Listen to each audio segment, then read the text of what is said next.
Cuando observo cómo Estados Unidos ha abordado Venezuela durante los últimos 2 décadas, lo que veo es un viejo manual desgastado chocando de frente con una realidad completamente diferente, una realidad que Washington simplemente se rehúsa a reconocer o aceptar. Dentro del Beltway de Washington todavía existe esta creencia obstinada, casi religiosa, de que el cambio de régimen es básicamente una operación de enchufar y jugar, una fórmula mágica que funciona en todas partes si simplemente tienes suficiente voluntad política.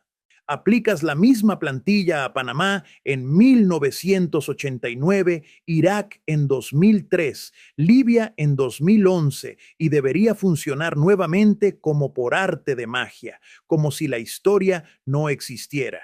Estrangulas el país económicamente con sanciones brutales y devastadoras. Pintas al líder como un villano de caricatura para la audiencia doméstica.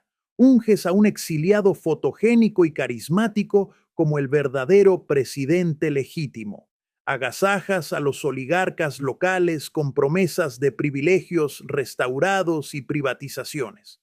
Y si todo lo demás falla, envías mercenarios contratados o amenazas con invasión directa, todo envuelto perfectamente en el lenguaje noble de la democracia y los derechos humanos para que suene noble en las universidades estadounidenses. La premisa no expresada siempre ha sido que la nación objetivo es pequeña, aislada, sin amigos influyentes en el sistema internacional y demasiado débil para defenderse de manera significativa contra el poder abrumador estadounidense.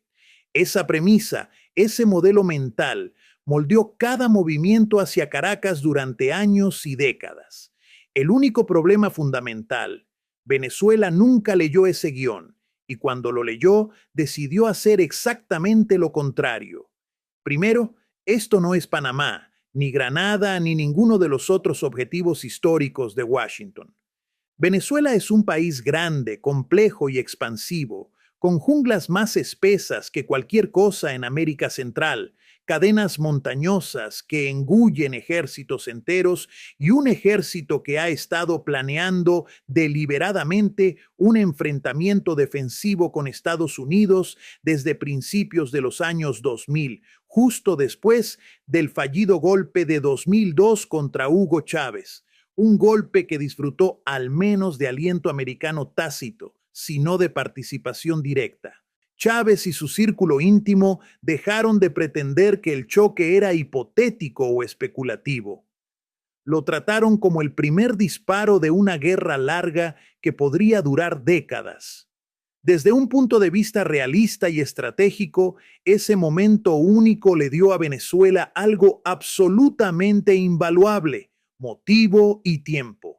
Motivo para convertir todo el Estado en una fortaleza defensiva y más de 20 años de tiempo para hacerlo realmente, para construir sobre ese motivo, para cristalizarlo en estructura y capacidad militar. Segundo, el vecindario regional no se parece en nada a cómo era durante la Guerra Fría tardía de los años 80 y 90, cuando Estados Unidos invadió Panamá en 1989. Ninguna gran potencia levantaría un dedo o consideraría intervenir.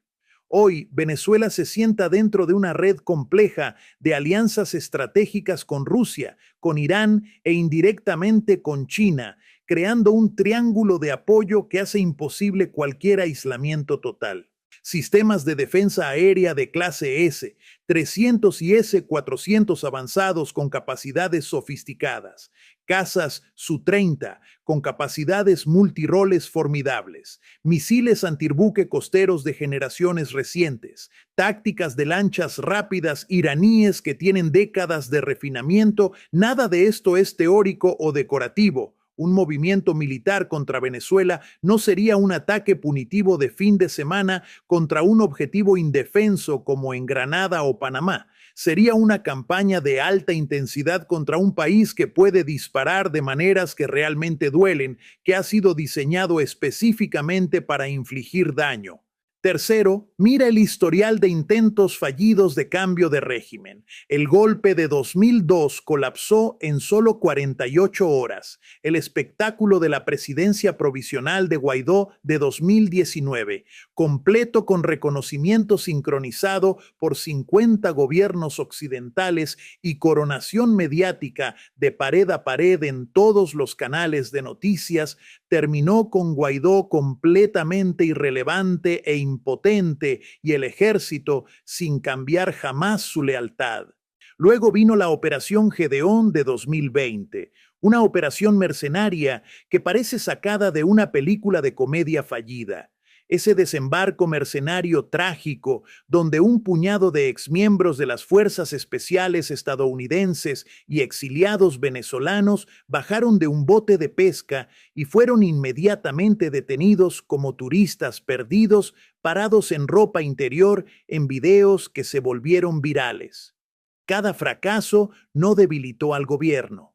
Por el contrario, le enseñó exactamente qué purgar de sus instituciones, qué endurecerse internamente y cuán en serio tomarse la contrainteligencia interna. Los estados sitiados por presión externa no colapsan bajo presión, se adaptan y evolucionan. Cuarto, América ya no disfruta del aura de invencibilidad y superioridad militar que llevaba en los años 90, cuando nadie podía competir. La misma clase de política exterior que habla despreocupadamente sobre arreglar Venezuela acaba de pasar 20 años y varios billones de dólares sin lograr pacificar a pastores afganos con cabras y armamentos básicos. Y en este momento no puede detener a rebeldes hutíes en chanclas de cerrar el Mar Rojo y una de las rutas comerciales más importantes del mundo. Cuando no puedes imponer tu voluntad sobre algunos de los luchadores más pobres de la tierra con los armamentos más sofisticados disponibles, la noción de que vas a aplastar un país grande, rico en petróleo, con defensas aéreas rusas de clase mundial y misiles iraníes comienza a parecer no estrategia, sino delirio puro disfrazado de política exterior. Junta todo eso y la conclusión es brutalmente simple y casi dolorosamente evidente. El paquete clásico de cambio de régimen estadounidense, sanciones económicas, demonización mediática, operaciones encubiertas y desestabilización y la amenaza latente de invasión militar ha tropezado con barreras estructurales duras que la mayoría de Washington se niega todavía a reconocer. Venezuela tuvo décadas completas para prepararse defensivamente. Rusia e Irán tenían todos los incentivos geopolíticos para ayudar a que esa preparación tuviera éxito. Cada golpe fallido y cada revolución de color fallida solo reforzó la mentalidad de fortaleza en Caracas y erosionó aún más cualquier credibilidad que la proyección de poder americano aún tuviera en el mundo. Si encuentras este análisis útil, si te está ayudando genuinamente a ver a través de la niebla mediática usual y las narrativas establecidas, hazme un pequeño favor y presiona el botón de suscripción. Realmente ayuda al canal a crecer y alcanzar más gente. Y te prometo que continuaré trayéndote este tipo de análisis realista y sin filtros sobre lo que está sucediendo realmente en el mundo. Ahora bien, cuando los estadounidenses hablan de Venezuela, la conversación casi siempre se mantiene en la superficie, en los eslóganes: restaurar la democracia, derechos humanos, el pueblo venezolano se merece algo mejor. Esas frases se sienten bien en los discursos políticos, pero si raspa el pulido moral, aparece una imagen mucho más fría, material y transaccional bajo la superficie. La obsesión de Washington con Venezuela nunca ha sido realmente sobre ideología de ningún tipo. Es crudo, petróleo, colateral financiero y la supervivencia de un orden financiero occidental que se ha vuelto profundamente adicto a controlar los recursos naturales de otras personas. Aquí están los hechos crudos que todos tratan de evitar decir en voz alta en los foros académicos y políticos. Venezuela se sienta sobre las mayores reservas probadas de petróleo del planeta, más grandes, según muchas estimaciones, que las de Arabia Saudita. Eso no es solo una gran cantidad de barriles en el suelo, es una montaña de colateral financiero potencial. En un mundo ahogado en deuda insostenible, donde los bancos globales y los sistemas de banca en la sombra se han apalancado al borde de la perdición total, el petróleo controlado soberanamente en el suelo es uno de los pocos activos restantes lo suficientemente grandes para respaldar cientos de miles de millones, potencialmente billones en préstamos derivados y productos financieros estructurados complejos. Wall Street no necesita comprar crudo venezolano en el mercado abierto de ninguna manera. Pueden obtener crudo en cualquier parte del mundo a través de comerciantes y distribuidores normales. Lo que desesperadamente necesitan, lo que mantiene a los ejecutivos de banco despiertos en la noche, es poner sus manos corporativas en el petróleo, aún en el suelo bajo tierra, para poder ser prendado como colateral, titulizado en derivados complejos, empaquetado creativamente en instrumentos financieros sofisticados y usado para mantener una pirámide de crédito global sobreapalancada de volcarse en colapso total. Por eso las figuras de oposición respaldadas estratégicamente por Occidente, personas como María Corina Machado, son celebradas en los medios occidentales como luchadores valientes por la libertad, mientras simultáneamente prometen en el mismo aliento privatizar completamente PDVSA, abrir completamente el sector petrolero a corporaciones como ExxonMobil y Chevron y revertir 2 décadas completas de nacionalismo, de recursos y control estatal sobre los activos petroleros naturales del país. Esos no son eslóganes de campaña nacidos de pasión democrática genuina. Son hojas de términos financieros. Son el plan de negocios técnico para convertir la riqueza subterránea de Venezuela en el salvamento de colateral que un sistema financiero occidental asustado y sobrealancado necesita desesperadamente para mantenerse solvente. Las sanciones también solo tienen sentido a través de esta lente de análisis realista. La historia oficial es que las sanciones castigan el autoritarismo y fuerzan un mejor comportamiento. La historia más verdadera, la que nadie dice en televisión, es que las sanciones están diseñadas para detonar la economía de un país tan completamente que el gobierno se colapsa o se arrastra a la mesa de negociación y acepta vender la plata de la familia a precios de fuego vendimia. Bloquea un país de los sistemas SWIFT internacionales. Detén sus petroleros y refinerías en el extranjero. Congela sus activos en bancos estadounidenses. Córtalo de repuestos e inversión nueva del mercado global y creas la crisis perfecta en la cual la privatización y la apertura de mercados se ve como la única salida posible. Es el mismo manual de la década perdida de América Latina en los años 80, solo remarcado con pegatinas de derechos humanos y lenguaje democrático. Pero el plan fracasó espectacularmente de todas formas. En lugar de plegarse, Venezuela se pasó a una economía de guerra y preparación de defensa. Irán comenzó a enviar petroleros tanque y técnicos de refinerías sofisticados. Rusia abrió canales financieros paralelos creativos y mantuvo literalmente las luces encendidas en el país. China aceleró masivamente los acuerdos de préstamos por petróleo y expandió el comercio en yuanes. La presión misma que pretendía aislar a Caracas del mundo terminó soldándola más fuertemente al bloque multipolar emergente. Los realistas en análisis internacional han visto esta película antes, cuando intentas estrangular un estado de recursos. Cada otra potencia con interés geopolítico en romper el orden unipolar de repente tiene una razón convincente y estratégica para mantener ese estado vivo y funcional. La verdad más profunda es que Estados Unidos se ha acostumbrado a tratar los activos extranjeros como sustituto de la reforma doméstica difícil. cuando los salarios reales se estancan, cuando el crecimiento de la productividad se detiene, cuando la desigualdad se vuelve políticamente explosiva, la válvula de escape tradicional ha sido llegar al extranjero, apoderarse del control de los recursos de alguien más, abrir sus mercados, forzar a su banco central a mantener deuda en dólares. Venezuela, sentada justo en la puerta de Estados Unidos, con reservas de petróleo a escala planetaria, se suponía que era el objetivo perfecto para ese modelo de dominación. Washington simplemente nunca imaginó que el objetivo encontraría amigos poderosos dispuestos a sangrar geopolíticamente para evitar que el modelo funcionara. Entonces, la crisis en Venezuela no es fundamentalmente una obra de teatro de moralidad sobre socialismo versus libertad, buenos versus malos. Es una lucha cruda por el poder sobre quién controla el colateral que mantiene el sistema financiero global de implosionar en caos.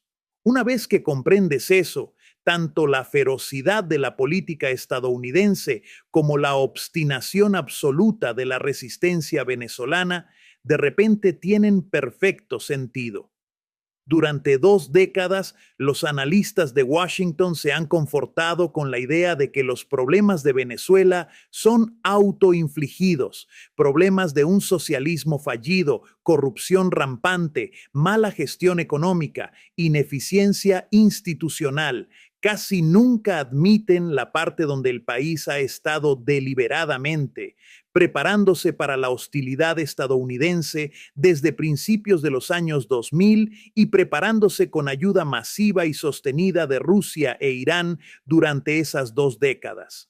Si eres un analista realista, como lo es John Mearsheimer, profesor de política internacional en la Universidad de Chicago y una de las voces más influyentes en la escuela realista de las relaciones internacionales, nada de esto es misterioso o sorprendente. Los estados amenazados existencialmente no se sientan alrededor esperando que la amenaza desaparezca mágicamente. Compran patrones y alianzas de gran potencia, compran las mejores armas que pueden permitirse y convierten su geografía natural en una pesadilla defensiva para cualquier invasor. Mearsheimer ha documentado extensamente cómo los estados buscan poder relativo y seguridad en un sistema internacional anárquico. Venezuela hizo los tres perfectamente y Moscú y Teherán escribieron los cheques que lo hicieron posible. La relación estratégica no comenzó ayer ni el mes pasado. Comenzó en el momento exacto en que Chávez miró las ruinas humeantes del golpe de 2002 y concluyó correctamente que Washington nunca aceptaría un gobierno nacionalista de recursos independiente a solo 90 minutos en vuelo de Miami. Rusia, fresca después de ver a la OTAN bombardear Belgrado en 1999 y prepararse para marchar hacia el este en expansión, reconoció el patrón estratégico instantáneamente. Ayudar a Venezuela no fue altruismo ni ideología comunista, fue defensa hacia adelante contra el mismo modelo de cambio de régimen que ya había sido probado en Irak, Libia y Siria. Lo que siguió fue una de las acumulaciones militares más consecuentes y sofisticadas jamás vistas en el hemisferio occidental, una transformación deliberada y sostenida de la capacidad defensiva. Cazas Sukhoi Su-30 Mk-2. Máquinas sofisticadas capaces de llevar misiles antirbuque de largo alcance con capacidades de detección sofisticadas. Sistemas de defensa aérea S-300M y Buk M2 que obligan a los planificadores del Pentágono a tratar el espacio aéreo venezolano como territorio en disputa desde el primer segundo de cualquier operación. Baterías costeras estratégicamente ubicadas con misiles supersónicos que pueden alcanzar cualquier buque dentro del radio completo del Caribe. Depósitos de armamento subterráneo endurecido. Redundancia completa en sistemas de comunicación. Ninguno de estos sistemas son decorativos o simbólicos. Juntos crean algo que los analistas militares del Pentágono llaman un área de negación antiacceso, lo que algunos conocen como una burbuja A2/AD. La primera jamás construida prácticamente en el patio trasero de América. Pero las armas son solo la mitad de la ecuación defensiva. También necesitas tripulaciones entrenadas profesionalmente, redes de comando integradas sofisticadas y doctrina militar moderna. Ahí es donde entran los asesores rusos y a veces iraníes experimentados. Occidente ama rechazarlos simplemente como mercenarios de Wagner, pero las personas que realmente importan son los técnicos especializados que enseñan a los venezolanos cómo ejecutar una red de defensa aérea integrada bajo condiciones extremas de guerra electrónica, cómo dispersar lanzadores móviles en terreno de jungla impenetrable, cómo hacer que un grupo de portaaviones estadounidense piense dos veces antes de navegar dentro de 500 millas de la costa.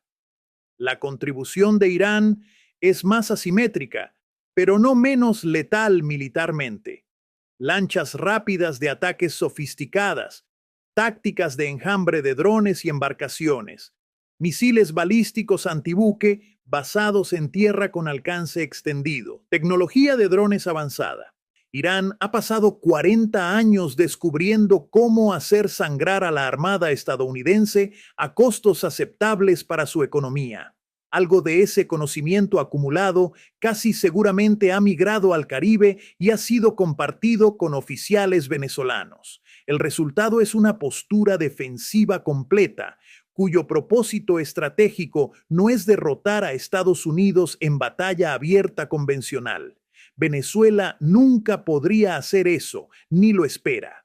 Pero para que cualquier operación militar estadounidense fuera tan dolorosa, tan prolongada, tan políticamente tóxica, que ningún presidente estadounidense realmente electo pueda venderla al Congreso y al pueblo estadounidense. En otras palabras, estrategia de disuasión clásica y probada, y está funcionando para Caracas, aunque no para Washington. Esto es un shock estratégico del nivel de las fortificaciones del mar de China meridional de China.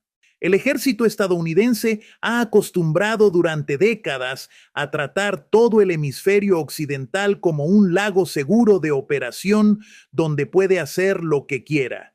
De repente, hay un país a 90 minutos de Florida que puede amenazar creíblemente con hundir buques destructores, derribar casas de quinta generación como F-35 y convertir una campaña aérea planeada en una picadora de carne donde entra gente joven pero sale sangre. La fortaleza no está viniendo en el futuro, ya está aquí en el presente. Ahora bien, respetados académicos internacionalmente, como el profesor Jeffrey Sachs, ganador del pensamiento progresista en economía, han analizado extensamente y con rigor académico cómo las políticas de Washington han contribuido directamente a la crisis humanitaria en Venezuela.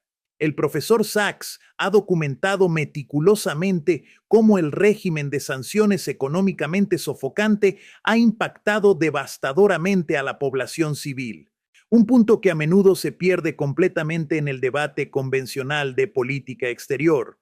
Su trabajo académico proporciona un contrapeso importante y necesario a la narrativa oficial que escuchas en televisión.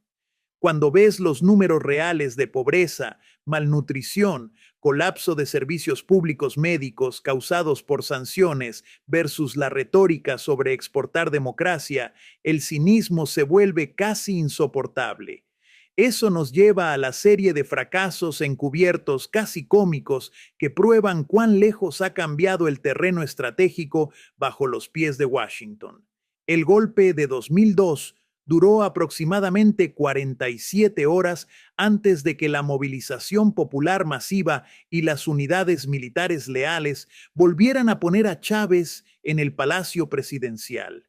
La lección para Caracas fue inmediata y permanente. Nunca más confíes en que los estadounidenses se detendrán o se irán.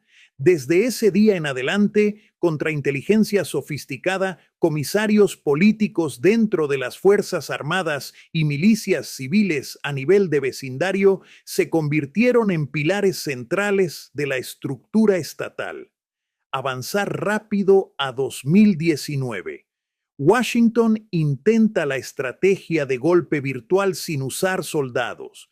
Reconoce a un diputado de oposición de 35 años que casi nadie en Venezuela había escuchado la semana anterior en los medios de comunicación. Decláralo presidente legítimo del país, congela todos los activos gubernamentales en el extranjero y espera a que el ejército cambie de bando mientras la población se alza con alegría revolucionaria. Nada de eso sucedió en la realidad. El Comando Militar Alto lanzó videos prometiendo lealtad absoluta. Las calles permanecieron tranquilas, sin estallidos populares. El gran concierto de Guaidó en la frontera colombiana se convirtió en una sesión de fotos vergonzosa cuando los camiones de ayuda humanitaria fueron incendiados por sus propios partidarios en el caos. En cuestión de meses, todo era una broma global, excepto en Washington, donde cierta gente todavía pretendía que estaba funcionando. Luego vino la cereza en la parte superior de la montaña de fracasos, la Operación Gedeón, eternamente inmortalizada como la Bahía de los Cochinillos. Un exboina verde llamado Jordan Goodrow, aparentemente con al menos un guiño de algunas esquinas del aparato estadounidense, firmó un contrato con exiliados de oposición venezolana basados en Miami. Contrató a algunos mercenarios dispuestos e intentó su camino en bote rápido hacia Venezuela para desencadenar supuestamente un levantamiento nacional masivo. Fueron detectados mientras aún estaban literalmente cargando botes de pesca en Colombia, preparando la invasión, interceptados el momento exacto en que tocaron la playa en Macuto y desfilados en televisión nacional en ropa interior, sosteniendo sus rifles completamente nuevos, que aún tenían la cosmolina del arsenal pegada en ellos. El metraje se volvió viral en el mundo para todas las razones equivocadas y vergonzosas. Cada uno de estos desastres hizo exactamente lo mismo en términos estratégicos. Demostró al Estado de Seguridad venezolano que sus preparaciones defensivas estaban funcionando perfectamente. Humilló públicamente a Washington en un escenario global donde todo el mundo estaba observando y convenció a Moscú y Teherán de que su inversión de 2 décadas estaba definitivamente dando resultados tangibles. Un país que puede espantar golpes de régimen como moscas es un país por el cual definitivamente vale la pena duplicar la inversión defensiva. El punto más grande aquí es que el cambio de régimen encubierto solo funciona realmente cuando la sociedad objetivo ya está fracturada internamente y el aparato estatal es fundamentalmente frágil. Venezuela pasó deliberadamente 20 años completos asegurándose de que no fuera ninguno de los dos. Y una vez que un Estado alcanza ese nivel de cohesión interna y apoyo externo de múltiples patrocinadores, la vieja caja de herramientas de Washington, revoluciones de color, gobiernos paralelos, aventuras mercenarias, simplemente dejan de funcionar en la realidad, lo que finalmente nos lleva al escenario que nadie en Washington quiere jugar honestamente o seriamente. ¿Qué se vería como una invasión real de Venezuela? Comienza con el mapa físico y estratégico. Venezuela es aproximadamente del tamaño de Texas y California, combinados con la selva amazónica, los Andes y densos barrios urbanos, todo en un paquete geográfico desfavorable. No hay desierto plano por el que puedas correr fácilmente en una semana. Las columnas blindadas se atascarían inmediatamente en el terreno accidentado. Las inserciones aeromóviles enfrentarían defensas aéreas entrenadas por rusos desde el momento exacto en que cruzaran la costa. Los grupos de tareas navales tendrían que mantenerse a cientos de millas de la costa o arriesgarse seriamente a comer misiles antibuques supersónicos. Esto no es Irak 2003 con su defensa aérea que no valía la pena. Es el sueño táctico de un defensor atrincherado. Luego agrega la dimensión política real. El mismo público estadounidense que se giró contra Irak después de unos pocos cientos de bajas de combate y contra Afganistán después de 20 años de guerra, toleraría exactamente 0 bolsas de cuerpos llegando a casa desde una guerra cuyo propósito establecido públicamente era simplemente detener el socialismo. Hunde un destructor de la Armada o pierde un escuadrón completo de F-35 en televisión global en horario estelar y el contragolpe político doméstico sería inmediato, abrumador y desastroso. ¿Y para qué? Para instalar qué líder de oposición exactamente, aquellos que no pueden ganar una elección democrática dentro de Venezuela, ni siquiera cuando el gobierno está bajo presión de sanción máxima, los cuyas figuras más prominentes viven en Miami, Madrid y Nueva York, lejos del país.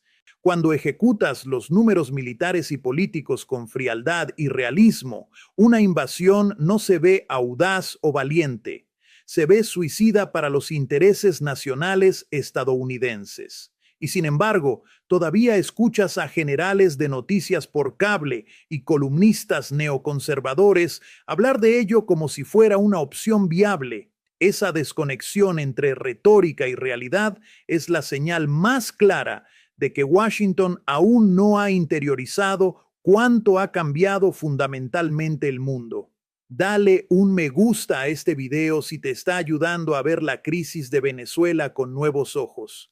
Suelta un comentario cuidadoso con tus pensamientos y perspectivas y lo más importante, suscríbete a este canal para continuar recibiendo análisis realista de panorama general.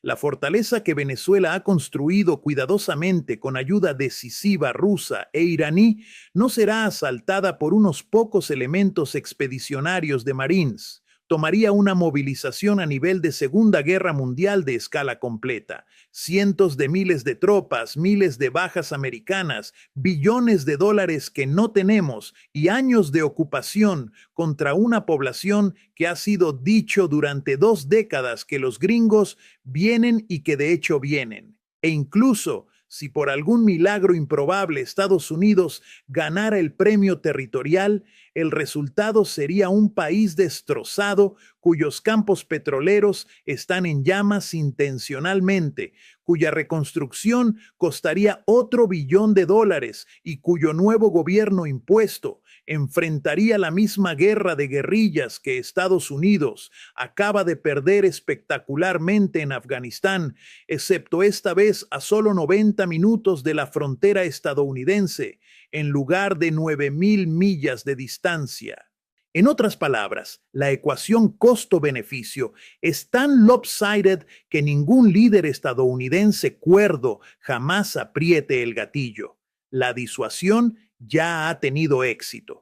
Entonces, Estados Unidos se queda con sanciones que lastiman a los venezolanos ordinarios mucho más de lo que lastiman al gobierno, aislamiento diplomático que empuja a Caracas más profundamente a la órbita de Rusia, Irán y China, y una realización en cámara lenta de que el hemisferio ya no es su patio trasero incontestado. El viejo manual unipolar está muerto, solo que aún no ha sido enterrado. El mensaje clave que debo resaltar es este: la era del cambio de régimen barato y sin consecuencias en la esfera tradicional de influencia de Estados Unidos ha terminado definitivamente.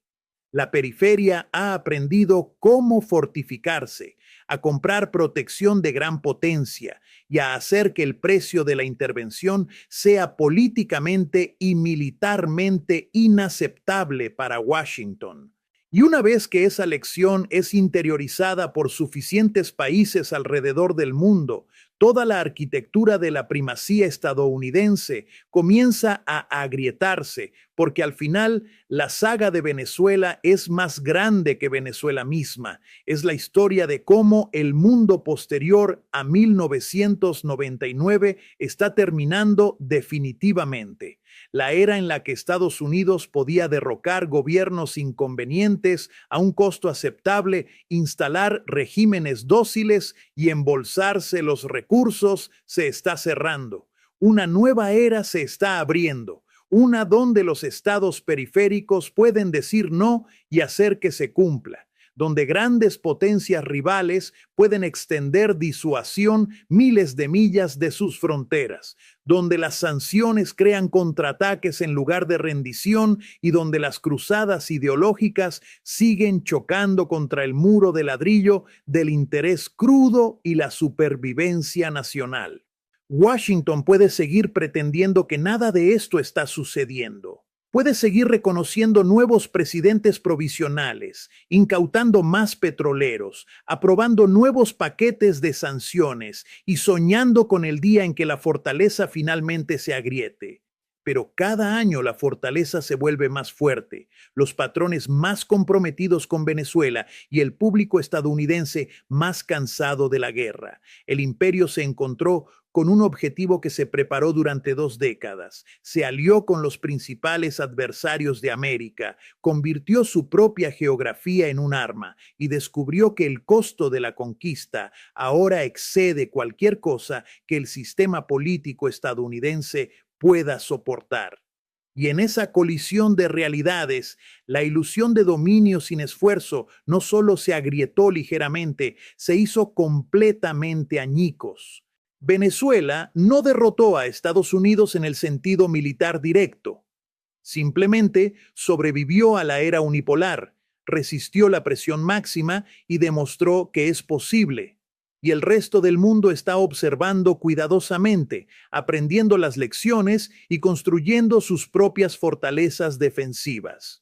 Ahora déjame abordar la verdad ideológica más incómoda que se evita completamente en las discusiones convencionales. La framing de ideología que domina el discurso occidental sobre Venezuela es casi perfectamente invertida de la realidad en el terreno.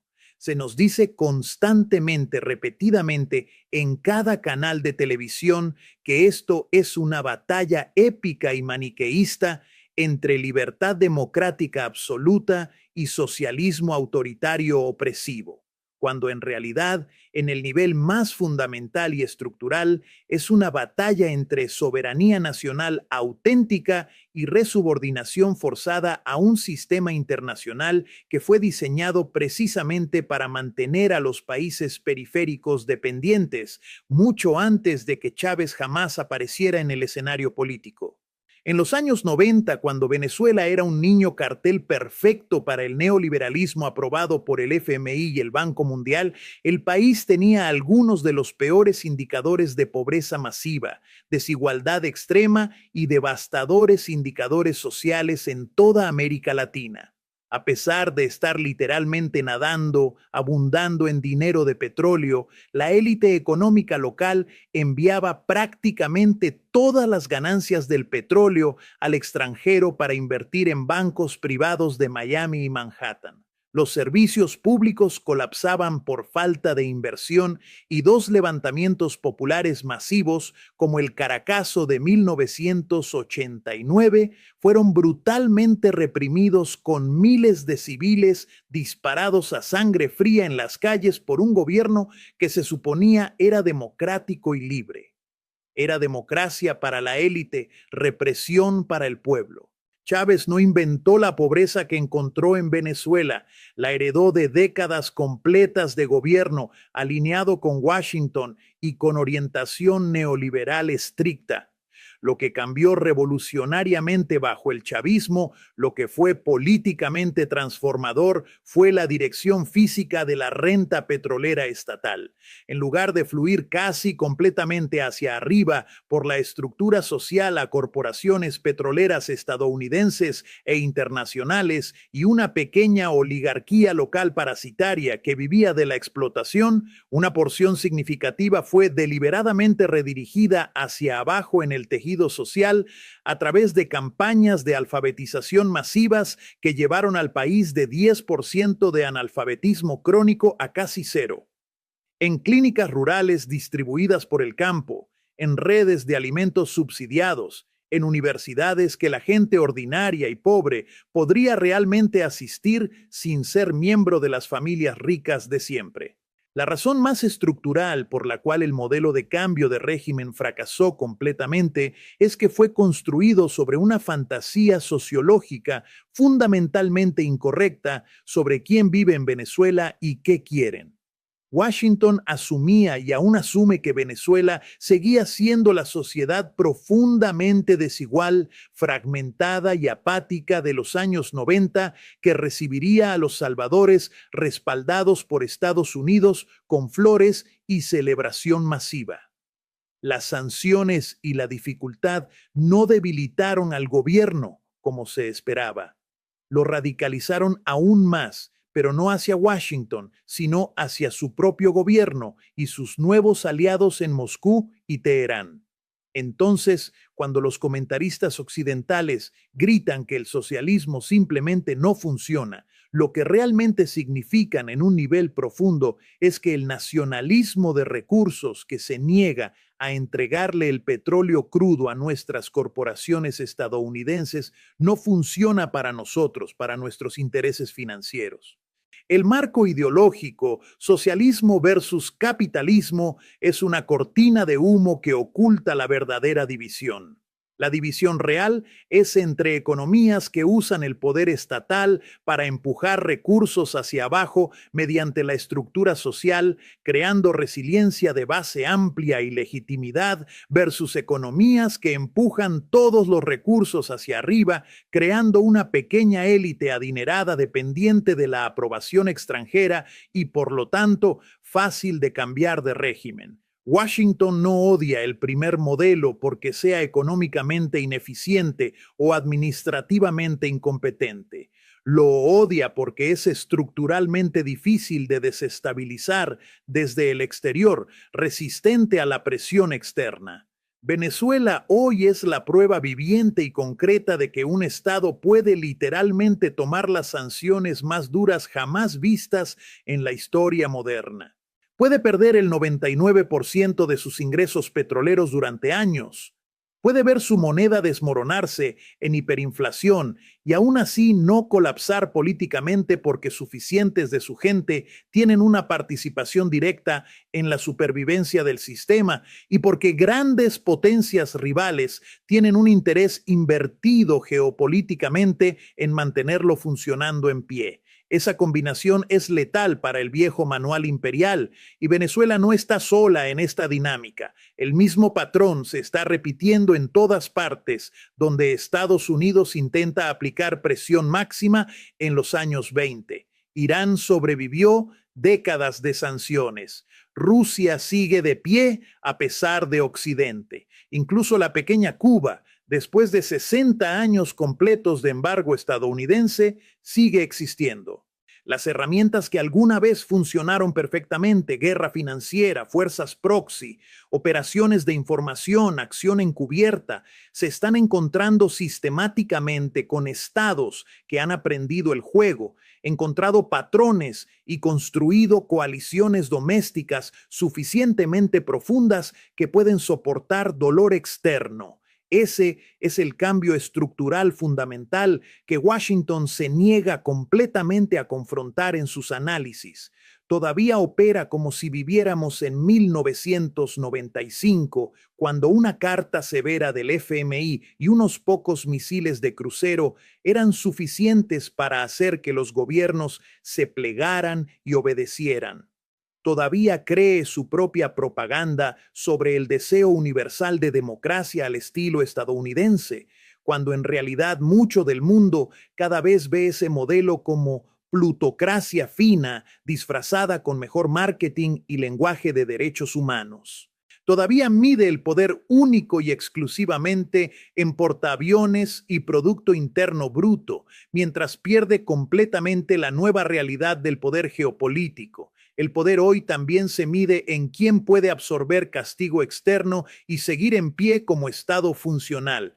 Venezuela absorbió castigo que habría derribado a casi cualquier gobierno latinoamericano en los años 80 o 90 y se mantuvo en pie porque Rusia le vendió armas que necesitaba. Irán envió gasolina cuando los refinadores colapsaron. China compró su petróleo constantemente en yuanes en lugar de dólares y millones de ciudadanos venezolanos decidieron que volver al sistema antiguo de privilegios para élites era peor que soportar el sistema actual con sus alianzas nuevas. Eso no es un triunfo del socialismo como ideología, es un triunfo de la multipolaridad geopolítica sobre la unipolaridad. Gracias a todos por quedarse conmigo a través de este análisis largo y complejo. Si este video te ayudó a ver la crisis de Venezuela bajo una luz completamente diferente de lo que escuchas en medios convencionales, dame un me gusta, suelta un comentario cuidadoso con tus pensamientos y perspectivas y lo más importante, suscríbete. Continuaré trayéndote el tipo de análisis realista de panorama general que los medios convencionales simplemente no tocarán mientras sigas apareciendo y mostrando apoyo. Y ahora, en los comentarios, cuéntame de qué país estás viendo este contenido. ¿Eres de Venezuela observando desde tu país? ¿Eres de un país vecino de Sudamérica como Colombia, Guyana o Brasil? ¿Estás en Estados Unidos viendo análisis que desafía la narrativa oficial o desde algún otro rincón del mundo? Tu ubicación geográfica nos ayuda a entender a qué audiencias le está llegando este tipo de análisis realista sobre geopolítica. Gracias a todos por ver y por contribuir activamente a esta conversación crítica sobre política internacional, geopolítica, el futuro del orden mundial y el significado real de la historia que se está desarrollando. Nos vemos en el próximo análisis profundo.